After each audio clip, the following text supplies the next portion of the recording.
Hola, Emis. Yo soy Peter, soy pasante del servicio social y bueno, soy del TEC de Monterrey. Estas sesiones de bioquímica las voy a enfocar mucho para que ustedes comprendan más allá de lo que usualmente se dice en los libros, porque como les dije en el chat, considero que aprenderse las reacciones químicas es muy fácil. O sea, lo único que requiere es memoria. Lo que es, no diría complejo, pero lo que hace que la bioquímica sea una materia que valga la pena es que ustedes puedan llevar el conocimiento aplicado a su práctica principalmente fisiopatológica y después hacer la práctica médica que van a tener en unos años. Tristemente, una vez que ustedes entran en el ámbito de la práctica clínica, su M5, su M6, e incluso ya en su último semestre de la carrera, los fundamentos bioquímicos se pierden o se omiten. Sin embargo, eso no quiere decir que no sean conceptos que ustedes van a volver a ver. Muchas de las reacciones que ustedes van a ver en las siguientes sesiones son fundamentos para muchas de las fisiopatologías que se ven en el día, o sea, no solamente en el día a día, sino aquellas reacciones que si tú identificas apropiadamente, puedes salvar la vida del paciente. Y todas estas se fundamentan en las alteraciones de bases nitrogenadas, glucosa, lípidos y proteínas.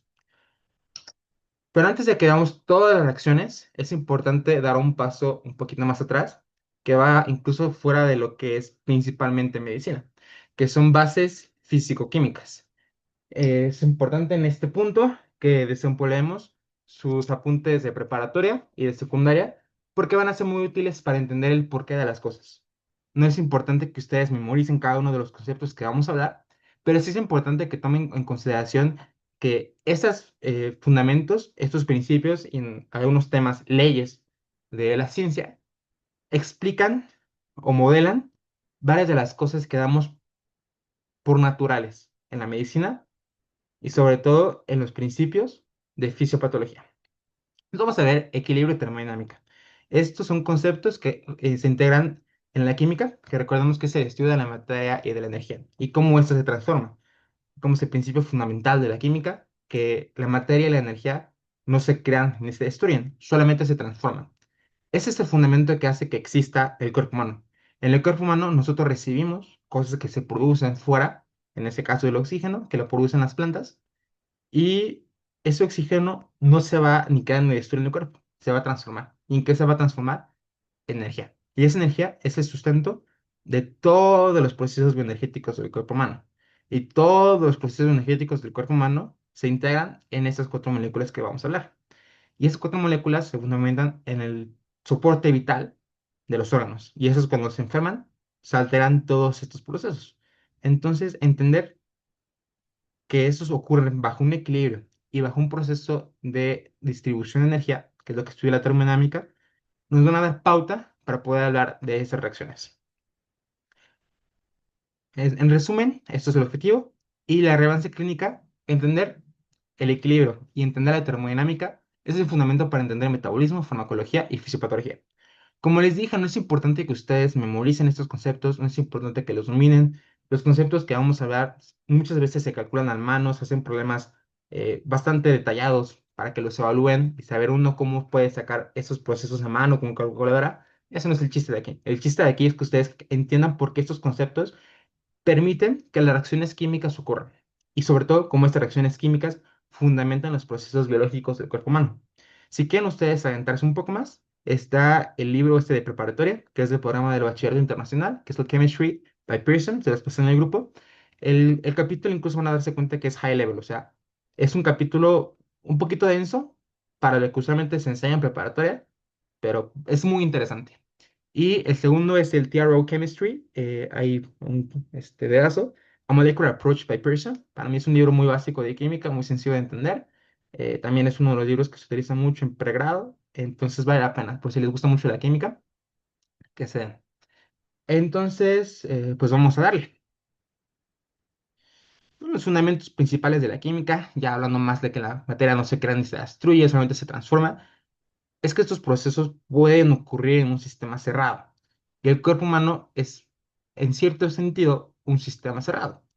O sea, lo que está pasando aquí adentro va a estar regulado en temperatura, en volumen y en concentraciones.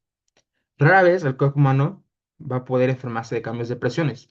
Y eso se ve mucho más, no tanto en estos procesos químicos, pero en otros sistemas como el intercambio de gases y el mantenimiento de órganos que dependen de presión, en este caso el pulmón y el corazón, ¿no? No necesariamente las reacciones químicas van a ser alteradas. En caso de reacciones químicas, pueden ser en la enfermedad del uso, ¿no? Pero eso es un tema muy aparte. Que sí vamos a estar viendo constantemente que van a alterar el equilibrio en el cuerpo humano, la concentración de los reactantes y la concentración de los productos. Los reactantes van a ser todos estos sustratos que van a interactuar entre sí para poder formar un producto. Usualmente va a ser un solo reactante se va a dividir y va a formar dos productos, o dos productos se van a unir para formar un reactante, o dos productos van a formar, dos reactantes van a formar dos productos. Usualmente en el cuerpo humano estos procesos son reversibles, es decir, si yo agarro A y B y formo C y D pueden interactuar para formar de vuelta A y B. Eso es un principio que hace que el principio de Le Chatelier funcione. ¿Qué otras cosas pueden cambiar la dirección de una reacción? La temperatura. Si tenemos un aumento de temperatura, vamos a favorecer reacciones endotérmicas, ahorita vamos a hablar de eso. Y si tenemos una disminución de temperatura, vamos a favorecer reacciones exotérmicas, que son las más comunes cuando nosotros hablamos de estos procesos de termodinámica. Y de presión, si tenemos aumento de presión de lado, y eso les digo, es más como en sistemas mucho más cerrados, o sea, literalmente que tienes un sistema cerrado, ¿no? Y tienes un flask. En el cuerpo humano, a menos de que me equivoque, que lo podemos revisar un poco más a fondo, no es un concepto tan en principio. El principio de Chatelier, como su nombre le dice, es un principio, o sea, no es una ley, no es un modelaje 100% natural, pero puede explicar por qué algunas cosas en el cuerpo humano ocurren para poder favorecer este equilibrio. No queremos que haya tanta acumulación de restantes, queremos que se compense, entonces vamos a tender a formar más productos. Si nos faltan productos, vamos a tender a que se acumulen más los reactantes. Si tenemos un aumento de temperatura, vamos a crear reacciones que acumulen esa temperatura y la utilicen para poder interactuar, que son endotérmicas. O si tenemos muy poquita temperatura, que ahorita vamos a hablar un poco de eso, vamos a utilizar la energía de la reacción para poder liberar esa temperatura, ¿no? Eso es lo que dice el Lecheteleg, que eso ocurre en un sistema cerrado. Si haces esta reacción en un sistema no cerrado, el principio del Lecheteleg no va a aplicar. Entonces, ¿qué dice el Lecheteleg? Si un sistema de equilibrio es perturbado, esta reacción se va a desplazar para minimizar esa perturbación. ¿Cuáles son las posibles perturbaciones? Ya hablamos. Concentración, temperatura y presión. Y relevante un poquito en esta parte de la bioquímica de soluciones, como les dije. Una reacción muy típica, muy común y que vamos a estar discutiendo bastante es las reacciones de los buffers. Los buffers son aquellas sustancias que van a amortiguar la acidificación de la sangre. Entonces, ¿cómo es esta reacción? Tenemos dióxido de carbono que se junta con agua y a partir de la anhidrasa carbónica va a formar eh, ácido carbónico. Este ácido carbónico se va a disociar en bicarbonato y en un protón. Ok, todo esto asumamos que ocurre en un sistema cerrado. Si tenemos acumulación de dióxido de carbono, vamos a tener que aumentar la producción de bicarbonato para que se equilibre. Por otro lado, si tenemos un aumento de bicarbonato, vamos a tener que aumentar el dióxido de carbono. Así de sencillo es esto. Si uno aumenta, el otro tiene que aumentar. Si uno disminuye, el otro tiene que disminuir. Y eso es una reacción que la van a ver demasiadas ocasiones. Y seguro de ustedes ya lo han hablado, que es la parte de la acidosis metabólica, acidosis respiratoria, alcalosis metabólica, alcalosis respiratoria. Y se dan cuenta, se fundamenta en este principio. O sea, tenemos un sistema cerrado, ¿no? Pues es toda la circulación, tenemos el riñón, tenemos el pulmón, entonces vamos a tener un fundamento de que si tenemos un aumento de en esta parte de esta reacción, que es por ejemplo el dióxido de carbono, ¿cómo se puede aumentar el dióxido de carbono? Pues un paciente que tiene un problema ventilatorio, ¿no? Un paciente que tiene POC, ¿no? Pacientes con EPOC van a acumular mucho dióxido de carbono. Un paciente que también está respirando muy despacito porque es alcohólico o tiene alguna depresión en la médula que hasta que bajen los controles respiratorios va a acumular dióxido de carbono. ¿Qué va a hacer el cuerpo? Va a aumentar la producción de bicarbonato en el riñón, que es la parte de la compensación metabólica. Tenemos el caso contrario. tenemos un paciente que está enfermo renal, empieza a acumular bicarbonato. Entonces, ¿qué va a hacer el cuerpo para poder compensar eso? Respirar lento para acumular dióxido de carbono. Tenemos un paciente que respira muy rápido, baja el dióxido de carbono. Entonces, lo mismo, si algo baja, lo otro tiene que bajar. ¿Qué va a hacer el cuerpo? Orinar. Va a orinar ese bicarbonato, lo va a secretar o lo va a poner en interactuar con protones. Entonces, todo esto, si dan cuenta, es el principio de la Chatelet. Todo lo que sube va a subir del otro lado, todo lo que baja tiene que bajar del otro lado. Y lo que fundamenta que esto ocurra, no solamente es que sea un sistema cerrado, pero como les dije antes, las reacciones tienen que ser reversibles, que es lo que dice esta flechita de acá. ¿Qué otras cosas tienen o pueden modelarse con el principio de la Chatelet? Varias de las reacciones que vamos a ver más adelante. Por ejemplo, tenemos el sistema de glucogénesis y de glucólisis. Por ejemplo, tenemos pacientes que están en ayuno prolongado. Tienen una acumulación de piruvato y tienen una acumulación de la NADH. O igual, por ejemplo, la NADH se puede acumular en pacientes que se intoxicaron por alcohol. Entonces, ese NADH, si seguimos hacia la parte del ciclo de Krebs, vamos a seguir produciendo aún más NADH. Entonces, ¿qué vamos a hacer para que estos dejen de acumularse? Vamos a ir a el otro sentido de la reacción, que es la gluconogénesis. Tenemos pacientes que están en un periodo de consumo de glucosa. Tenemos que utilizar esa glucosa. Entonces, en lugar de irse para la gluconogénesis, va a irse a la glucólisis. O sea, todo es un continuo. Por eso es importante, y eso lo vamos a ver, esas reacciones las vamos a estudiar en un continuo por metabolito, o sea, por bolímero. En este caso, la glucosa entra en un continuo de reacciones, que es la parte de un extremo, la gluconogénesis, y en el otro extremo de la reacción, la glucólisis. Y todas estas son reversibles. ¿Y qué es lo que va a permitir en el cuerpo humano que una pase a otra? Hormonas, enzimas, que vamos a ver más adelante. Otra reacción es la formación de los cuerpos cetónicos. Por ejemplo, tenemos un paciente que está con cetoacidosis diabética, se depletó de glucosa, o sea, no tenemos reactantes para poder entrar a este proceso energético. ¿Qué dice el principio de Chatelain? Algo tenemos que hacer para subir ese sustrato, para que nuestra reacción pueda subir. Entonces, hay otras vías alternativas. Tenemos otros sustratos que van a entrar en juego para mantener ese equilibrio. La glucosa no va a ser el único sustrato energético en el cuerpo humano. Lo podemos obtener de lípidos. Si tenemos un ácido graso y lo beta-oxidamos, vamos a formar acetil-CoA. Y ese acetil-CoA va a entrar al ciclo de Krebs.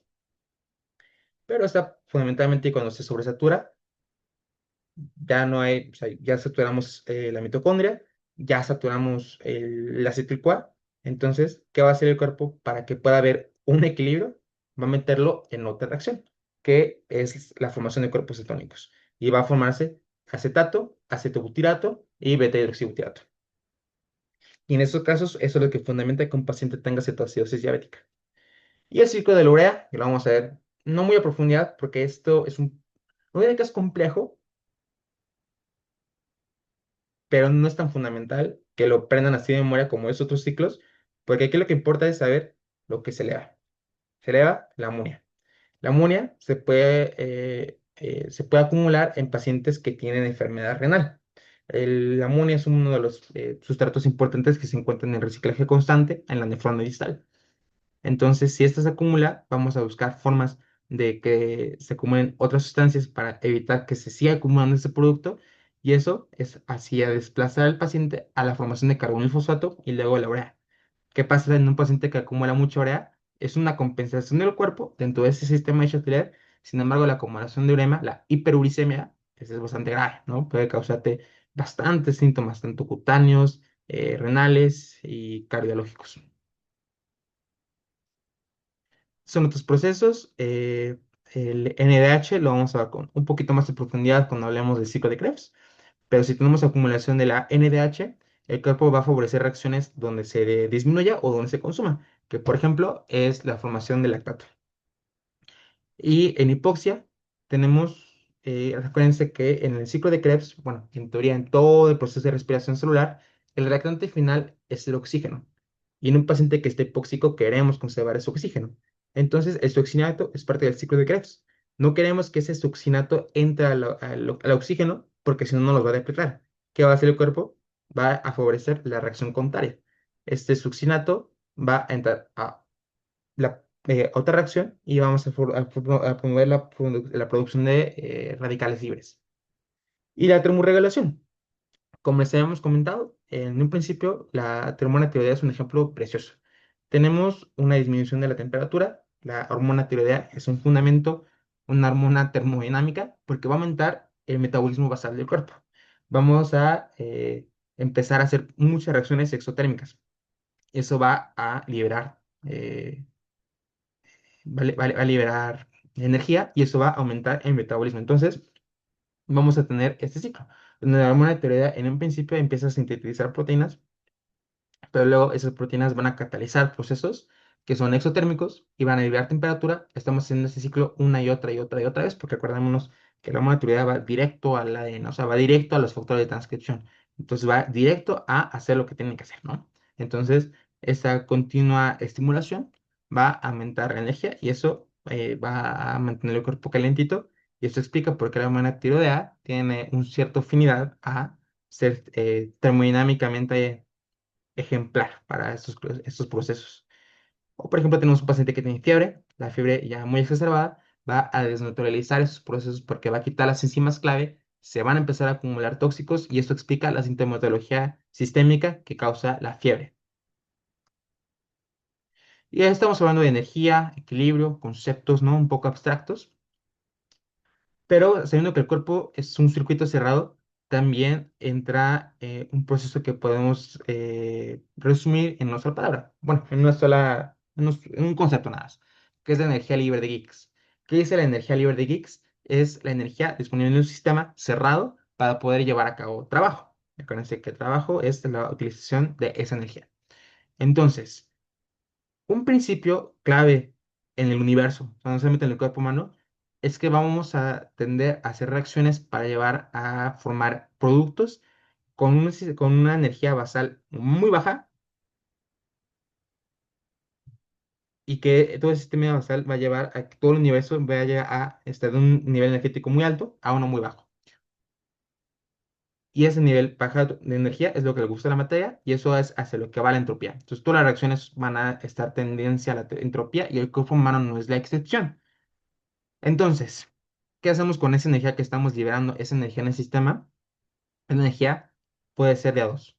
O la liberamos y aumentamos la energía libre en el sistema, que es lo que le gusta al universo, o utilizamos esa energía del sistema para poder llevar a cabo una reacción. Eso no le gusta al universo. Cuando algo le gusta al universo, es decir, que utilizas, liberas la energía, eso es una reacción que va a ser espontánea. Y si usamos energía del sistema, como no le gusta al universo, es una reacción endotérmica y no va a ser espontánea. Requerimos que algo suceda en el sistema para que esa reacción pueda ocurrir. En el cuerpo humano tenemos ejemplos dados. Tenemos el anabolismo, que son endotérmicas, y tenemos el catabolismo, que son exotérmicas. Cuando tenemos una reacción exotérmica, tenemos productos inestables con mucha energía. Los ponemos a reaccionar y los productos van a ser más estables y con menos energía. Entonces, para pasar de algo muy poco estable a algo estable, se libera energía. Entonces, eso es una energía libre de Gibbs negativa. Porque la liberaste, no utilizaste esa energía, no metiste energía al sistema. Por eso es negativo. En el otro cambio tenemos moléculas muy estables, las reaccionamos y formamos moléculas más inestables entonces, para poder hacer eso y subir el nivel de energético de esa molécula, requerimos consumir energía del sistema, requerimos meter energía libre a nuestra reacción. Eso es lo que hace que una reacción sea endotérmica y eso hace que su energía libre de Gibbs sea positiva. Entonces, muchas de las reacciones que vamos a ver en glucólisis, por ejemplo, son fundamentalmente exotérmicas. Liberan energía y nos van a formar energía que vamos a utilizar, ¿no? En formato de ATP. Tenemos la gluconeogénesis o la glucogenogénesis, que son reacciones endotérmicas, son anabólicas. La formación de proteínas esencialmente es anabólica, la síntesis de ADN es esencialmente anabólica. La destrucción de estos, si no es Chana, es Juana, entonces van a ser exotérmicas, liberan energía en el sistema. Pero hay otro proceso que es importante que conozcan. Si estas reacciones las dejamos así como tienen que salir naturalmente, pueden tardar años. Y el cuerpo no necesita eso. O sea, el cuerpo requiere que las cosas sean eficaces porque los órganos están funcionando todo el tiempo. Entonces, ¿qué tenemos en el sistema que nos ayuda a que esto ocurra de forma más rápida? Las enzimas. Las enzimas no hacen que una reacción pase de ser exotérmica a endotérmica o viceversa. No hace que la energía de Gibbs de una reacción pase de ser negativa a positiva o viceversa. Lo que hacen las enzimas es que la reacción ocurra mucho más rápido. Entonces agarramos, por ejemplo, aquí tenemos esta grafiquita que me gusta, una reacción normal, por ejemplo, la reacción entre glucosa y oxígeno, respiración celular, puede ser, va a seguir ese transcurso rojito, que es mayormente exotérmica, o sea, va a ocurrir espontáneamente, pero es lenta. ¿Qué hacemos? Metemos enzima, y no solamente son enzimas, son varias enzimas que vamos a ver. Entonces vamos a tener que los mediadores, que son muy, muy estables para que la reacción sea espontánea, la enzima lo que hace es hacerse un poquito menos estables. Perdón, en lugar de hacerlas muy inestables, las hace un poquito más estables para que la reacción ocurra mucho más rápido. Por eso se van a dar cuenta que todas estas reacciones tienen muchos pasos, porque lo que va a hacer el cuerpo humano es formar mediadores un poquito más estables para que la reacción pueda seguir un curso natural exotérmico. Muchas de estas cosas inestables las vamos a ir viendo, pero pues es lo que hace que haya ciclos, es lo que hace que haya mil reacciones químicas, porque sin esas mil reacciones químicas chiquitas que ocurren entre glucosa y oxígeno a formar dióxido de carbono y agua, hacen que si esto crea de aquí para acá, sería lentísimo. Pero como tenemos muchos escaloncitos, glucólisis, ciclo de Krebs y respiración celular, todos esos pedacitos forman moléculas un poquito más estables. Y eso hace que la reacción sea mucho más rápida y mucho más eficaz. Entonces, esa es la importancia de las enzimas. Ese es un resumen. Tenemos nuestra reacción en morado, que no está catalizada por una enzima. Le metemos una enzima al sistema y la reacción es mucho más rápida. Llegamos, tenemos reactantes mucho más estables para poder hacer esta reacción mucho más eficaz. Eh, ¿Qué ejemplos tenemos en el cuerpo humano que tienen X positivo? Ya hablamos, las reacciones anabólicas, pero también estas otras reacciones que utilizan ATP. Por ejemplo, las bombas que van en contra de un gradiente para poder funcionar, que son las, por ejemplo, las bombas ATPase, ¿no? La sodio y potasio, que es la clásica. Tenemos reacciones, por ejemplo, el sistema completo de glucólisis, glucólisis, ciclos de respiración celular y ciclo de Krebs, en sí tienen un Gibbs positivo, o sea, porque en ciertos procesos estamos juntando moléculas para formar otra. Pero ¿qué es lo? Entonces, en papel no sería posible, o sea, no sea espontáneo. ¿Qué es lo que hace el cuerpo humano para que esta espontaneidad ocurra? Hidrolizamos ATP y fosforilamos moléculas. Entonces, ¿qué pasa cuando hacemos hidrólisis de ATP y fosforilamos moléculas? Esas puras reacciones tienen una energía libre de Gibbs de -7,3. Entonces, la energía de Gibbs global de todo es la energía de Gibbs de la propia reacción sin ser fosforilada y la energía de Gibbs de la propia fosforilación. Y si se dan cuenta, la suma global de la energía de Gibbs global de toda esta reacción ya con la fosforilación es de -2,3. Entonces es negativa, entonces es espontánea y por eso es el fundamento de la vida. ¿Qué más hacen las enzimas? Recordemos, las enzimas eficientizan reacciones, pero también podemos encontrar fármacos que las bloqueen y hagamos que la reacción sea mucho más lenta o de plano no ocurra. Entonces ahí entran los conceptos de los inhibidores competitivos. Los inhibidores competitivos van directamente al sitio de acoplamiento de la enzima con el sustrato y se va a tardar un poquito más la reacción en ocurrir. Si aumentamos la cantidad de sustrato, vamos a desplazar ese inhibidor competitivo y la reacción va a seguir su curso, que es la línea en morado o magenta. ¿Qué pasa si nosotros tenemos nuestra enzima y le ponemos un inhibidor alostérico? Cambiamos la forma de nuestra enzima. Entonces no hay forma de que esta enzima pueda funcionar y vamos a parar totalmente la reacción. Estas son las gráficas de Michaelis-Menten. Entonces, ¿qué podemos concluir de esta sesión? El cuerpo humano lo podemos modelar bajo Le Chatelier. Si tenemos el modelaje de Chatelier, podemos comprender por qué el cuerpo humano tiene reacciones alternativas, por qué busca aumentar a veces el producto cuando el sustrato aumenta también, o viceversa, por qué tenemos reacciones exotérmicas que son espontáneas, reacciones endotérmicas que no son espontáneas, por qué utilizamos varios escaloncitos en las reacciones para poder tener esos intermediarios más estables que le favorecen las enzimas o podemos crear un sistema de Giggs más espontáneo, fosforilando, utilizando la hidrólisis del ATP. Y eso nos permite predecir las reacciones y su regulación. ¿En qué lo podemos aplicar? En equilibrio ácido-base, en metabolismo, en farmacología y en fisiopatología. Entonces, esto será todo. Les voy a subir esta presentación, les voy a dejar el forms para que retroalimenten sus dudas. Y la siguiente clase ya va a ser full metabolismo de glucosa. Éxito.